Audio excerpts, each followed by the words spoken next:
রাধে রাধে। শ্রীমদ্ ভগবদ্ গীতার 14 নম্বর অধ্যায়ের 22 থেকে 25 নম্বর শ্লোক।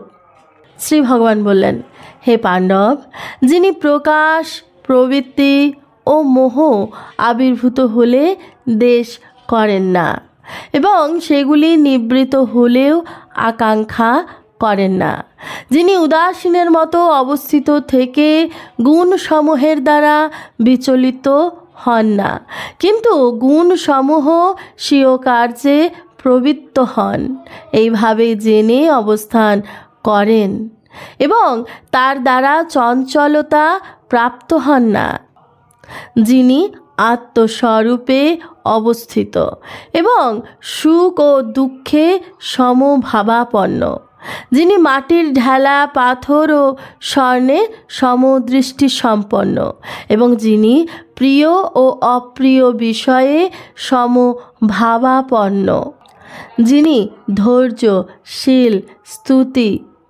নিন্দা, মান ও অপমানে সমভাবাপন্ন এবং যিনি শত্রু ও মিত্রে সমভাবাপন্ন এবং যিনি সমস্ত কর্মোদ্যম পরিত্যাগী, তিনি গুণাতীত বলে কথিত হন।